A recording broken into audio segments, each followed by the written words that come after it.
It's HBR, All Things Considered. I'm Dave Lawrence. Today we are really fortunate. We got a talented entertainer tonight and tomorrow at the Blue Note, where Bruce Coburn, our guest from yesterday, does the early show, and then this funny cat is doing the late show at 10. Plus, he is at the Mac on Sunday night for a 7:30 show for Valley Isle folks.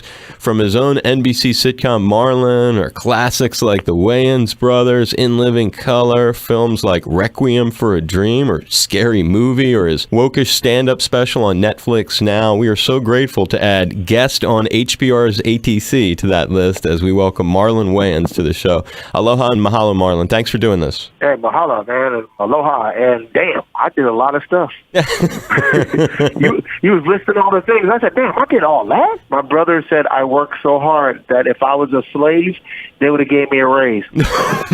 Which brother said that? Damon. He's an idiot. Have you gigged out here before? What's your history with Hawaii? I've done gigs there before. I think I played the theater at the Mac before with my brother Sean, and I did a different venue in Honolulu. But I love Hawaii. I vacation there. It's a great place. Mama's Fish House is delicious. I'm looking forward to spending some time in Honolulu, though. That's cool. I may actually go hiking. I'm afraid I'm going to get lost. Bring somebody with you. That's a very popular thing here. And you based in L.A., I'm assuming, yeah? Based in L.A., but my heart is always in New York, and I love vacationing in Hawaii. I know your heart is in New York, and after the high school you went to, I can't imagine that it wouldn't be. So how much of the stand-up routine draws from your Netflix wokish stand-up special? This one is different. This is brand new material. Wokish material was more pop culture and more like political. I talked about a lot of hot button topics, but this time is much more personal. It's talking about my life, family, my kids, and still have my edgy type of humor, but just allow myself to speak freely about myself and hope it connects with people. Basically, I'm going to talk trash about my brother.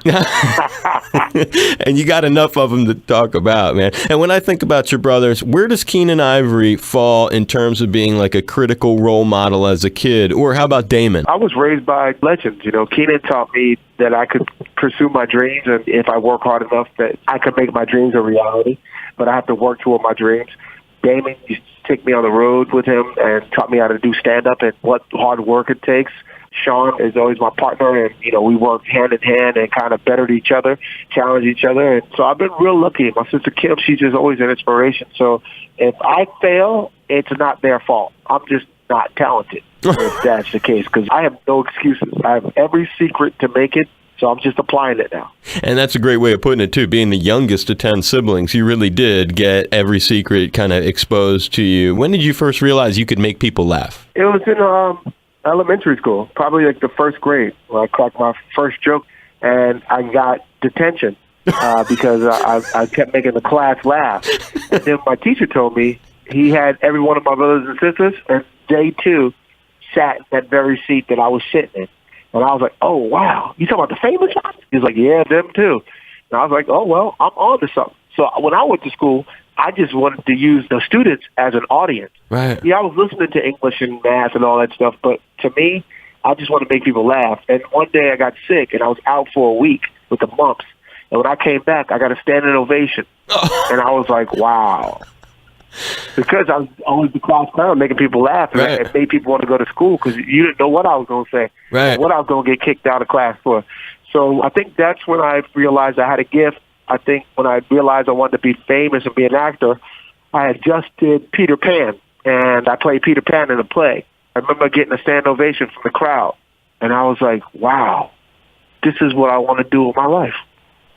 The high school you went to, it's like one of these high schools that is probably one of the most prestigious high schools in the world for anybody to go to. LaGuardia High School of Music and Performing Arts. Share a little bit of insight for the rest of us what it was like. I mean, for me, it was a blessing to go to school every day, and we had to take math and English and all that other stuff and science, but that wasn't the focus. The focus was acting. So I got to study acting for 4 years and learn the science and the art of acting. And I apply that act to my stand-up, which I've been practicing my whole life, comedy. I just learned the discipline. And I think that the more you practice something, the better you get. And I'm preparing for the next level of my career. I'm looking for international superstardom. And I think I want to be able to do like comedy, action, everything. I want to be like The Rock, but not as buff. Like a skinny version of The Rock. And so growing up in New York, I got to imagine that long before he was the president, you'd either cross paths with Trump or form some kind of opinion of him. I never really ran up against him. I never liked him. And here's the thing. I just never liked his hair. So I didn't trust him. And I knew, and this is really shallow, but I knew if somebody with that hair was going to be in office, bad things was going to happen. And I was right. Never trust a grown man with bad hair like that. Take your ass behind the supercuts and get it right and look at least presidential. How about this? I didn't vote for him. Right. Somebody did. But, I'm just doing the countdown. We got 2 years left, brother. 2 years, 3 months, 7 days, 13 hours, and 16 minutes.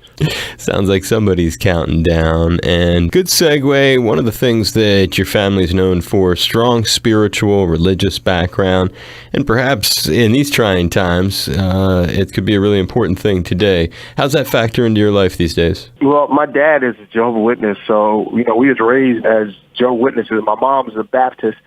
She was like, look, I love God, but I like Christmas.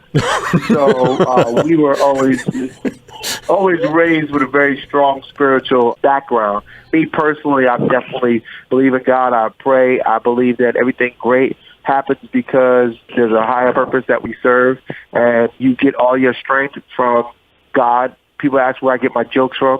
I tell them sometimes inspiration. I feel like God is whispering to me. I'm just in the moment, and we all have a gift that he gave us, and we should all use that gift to better this world and help this planet, because right now the planet is bleeding. That's why you have the volcanoes going on and the floods and all these things that's happening. I truly believe that the earth is bleeding, and we all need to become aware and do our part to help heal this planet the best way we can. And my contribution is laughs, smiles, and jokes. And I may not change your life, but I hope to change your mood. That's a great outlook. Now, with that said, I'm probably going to hell. But the thing about it is, all my friends are going to be there.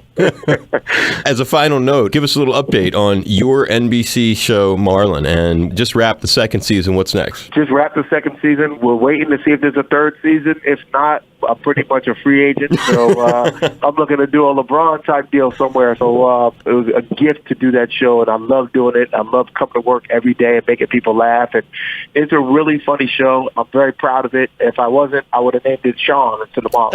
So, or Keenan. Hope I get picked up for season 3. But if not, I'm looking forward to doing a bunch of other stuff. I got a movie I'm about to film with Netflix. It's called Sex Tuplets. I played 7 different characters in the movie. Wow. It's a really funny movie, a makeup movie, and I'm looking to knock this one out the park. It's Marlon Wayans, and tonight and tomorrow, 10 p.m. shows. He's Sunday at the Mac, 7:30 show. Real thrill having you on All Things Considered with us. Really do appreciate it. Hey, thanks a lot, man. Great talking to you. Thank you, brother. Aloha! It's Marlon Wayans, and I'm finally getting to say these magic words. We are cruising with my friend, my buddy, my pal, mi amigo, Dave Lawrence.